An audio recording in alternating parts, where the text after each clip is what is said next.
some time. Let us know what's going on. Being from California, we're really different. Yeah, my name is Mike Douglas, and this is Ross Bryles. And just a caveat here, in no way, shape, or form are we here to tell you how to do it. We're not giving you silver bullets. Simply want to share some lessons learned from our journey. And if any of this is beneficial to you, great. If not, that's fine too. At the end, we have some handouts for you that you can take with you. Wanted to approach this in terms of what have we learned about unity and the power of love to mobilize the church and impact the community. A couple of foundational things for us. One is the body of Christ must work collaboratively within the body and must work collaboratively within the community. No one entity, no one congregation can do it all, no one nonprofit can do it all. We must work collaboratively. Secondly is just a biblical mandate to strengthen our communities. And Phil gave us some wonderful verses today, and I would just add a reminder from Jeremiah 29:7, to seek the peace and prosperity of the city to which I have carried you into exile, and then it ends, if it prospers, you too will prosper. So we know there's the biblical mandate to do what we're doing. The act of loving, we've learned, must be sincere, must be significant, and very importantly, it must be sustainable. Not event-driven, but something that will sustain over a couple of decades. And then in terms of foundation, we must approach it with an attitude of humility and of being willing to give up control and work together, which is hard for a lot of us pastors in California. Why'd you look at me? No, I just saying.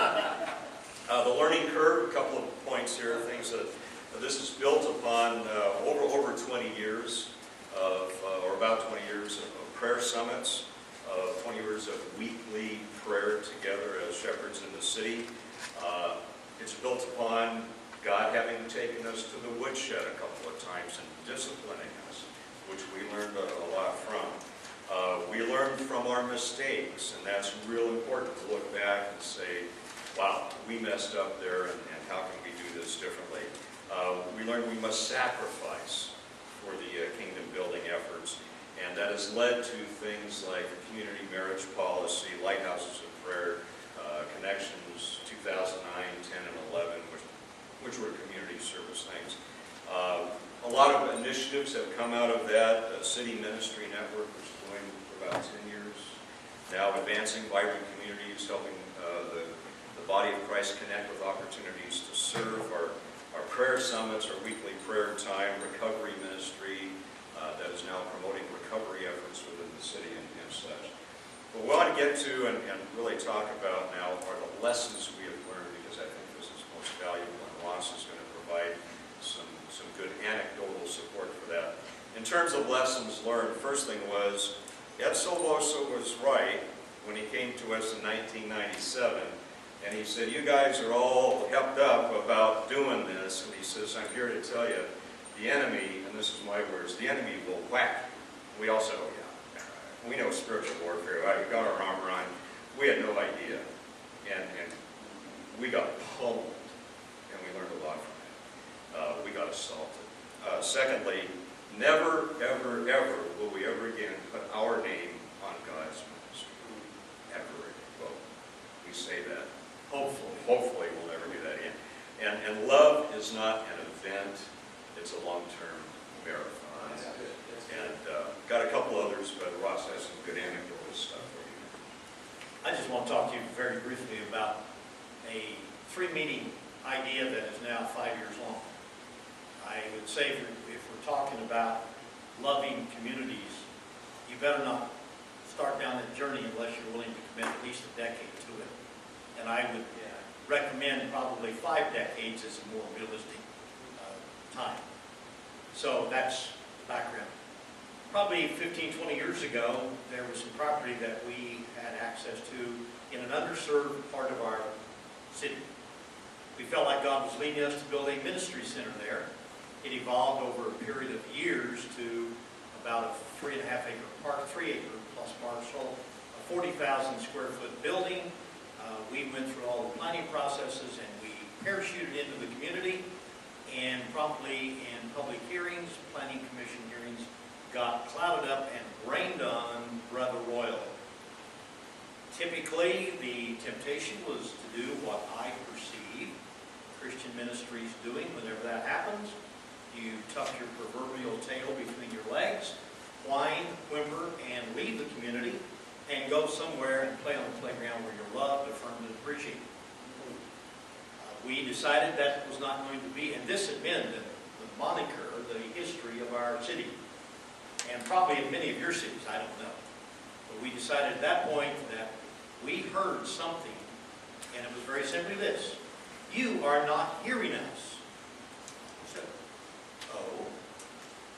So I went, and there was 3 of us that took this moniker, this mantle, and I went to and engaged our opposition and said, we have heard you say we are not hearing you. What should we be hearing? We went into one of their congregational buildings on that side of town. For 2 hours and 20 minutes, we listened. So I would say it's not just about loving your community, it's about listening to your community. And not only listening, but what are we hearing? Because sometimes we don't hear what they say. And we sat there in a 2 hour and 20 minute meeting. My good friend Marvin Jacobo, Youth for Christ guy now, I tease him because we went in and there were pillars. The tables were set. I'm over here, and another one of the brothers that was with us is over there. And I looked around to find Marvin, and he was hiding behind the pillar. But you say I said that, that's fine. Quote me. I told him. He wasn't there. He was very supportive. Anyway, we said, what do you want us to hear? 2 hour and 20 minute meeting. We listened for 2 hours. The 3 of us collectively said 20 minutes worth of answering questions. So, back to it, and then this is the story. That was the backdrop. As a result of this, we are no longer building a 40,000 square foot building to the tune of $8 million. You know what that property will be in over the next 3 to 5 years? Anybody have an idea? A community garden. If you want to talk about seeing something interesting, there is urban guerrilla gardens in Los Angeles.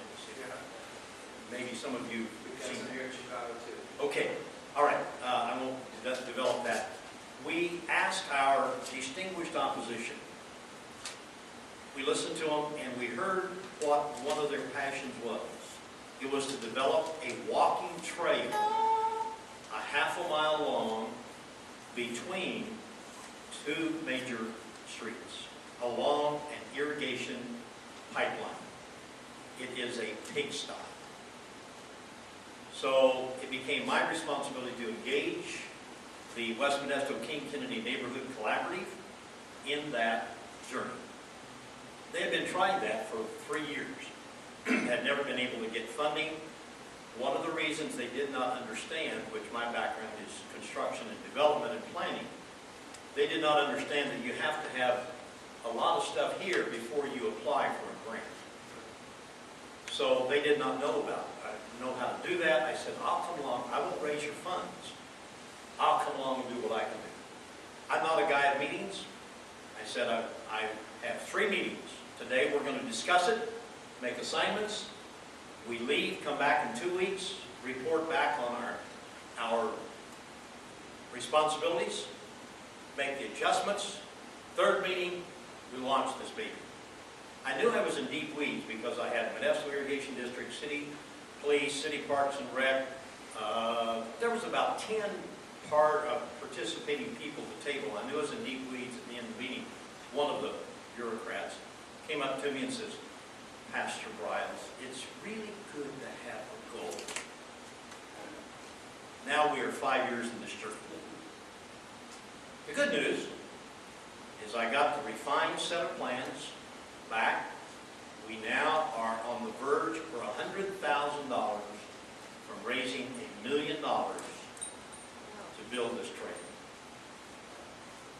Now that is a God thing. You say, well, what spirituality does a walking trail have?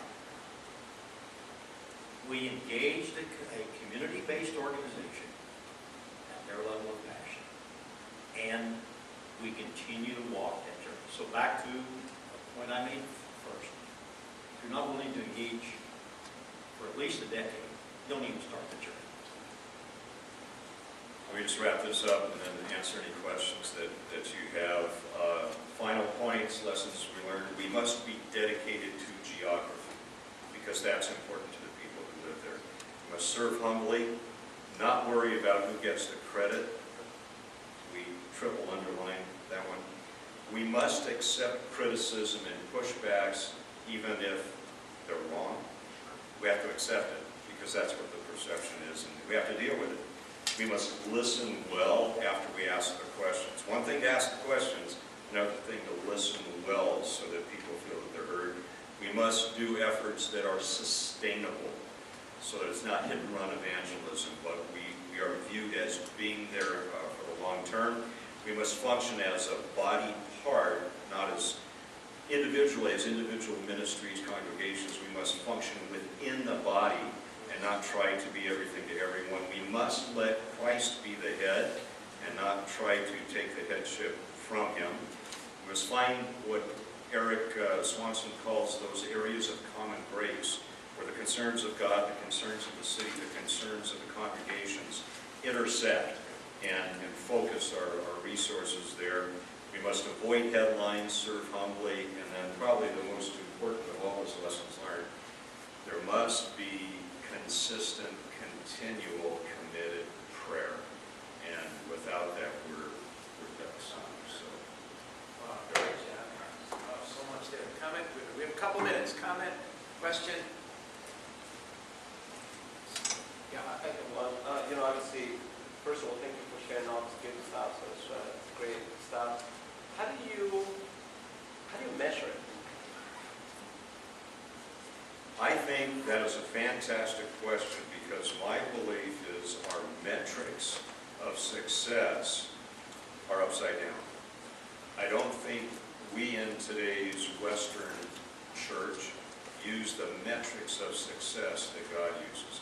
If you look at Jesus' success in terms of converts, he was worse than a baseball player.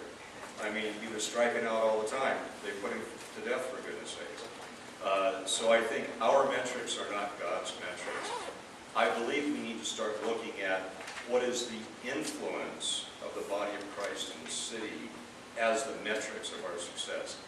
Very hard to quantify, absolutely, but I believe that the influence of Christ in the city is how we measure whether we're doing well or not. And I know that's nebulous. No, it's not nebulous. Go ahead. Judge nothing before it's time. That is, to me, one of the most powerful scriptures that I have come to appreciate in the last 3 years. And it came to me dealing with the funeral of a lady in our church who hung herself. And how do you deal with that? And God led me to the passage.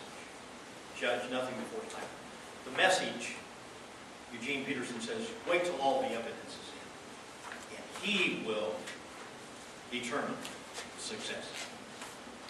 I think our obedience to the call is the measurement. Are we obedient to what Christ has called us to do? And he will do the measurements there. Quick response, then we got to come to a close. You mentioned the garden, the walking path. Some would look at that and say, you weren't implying this, but some would look at that and say, that's nice, but, anybody get saved? I mean, what's the increase in the church to that? You didn't mention this in your history when you guys got on the city reaching map, if you will, with, you had an event that turned into an ongoing revival of sorts. What was that called, Heavens? Modesto, America is what was known as Heaven's Gate South Flame. Yeah, and church after church hosted it, if I have that right? No, one church. All right, well, give me. I've been asked over the years, and this is by no means demeaning Heaven's Gate South Flame. Let me say that up front. But I've been asked the question, what is it like to live in a city where in 1 year 65,000 people came to faith? What difference did it make? Didn't make any difference.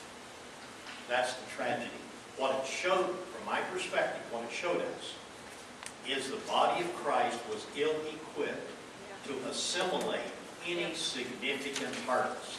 Yep. That, to me, is the lesson. Yep.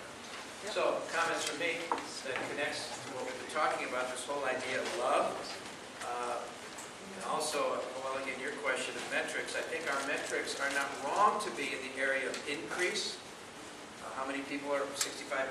Can we measure that?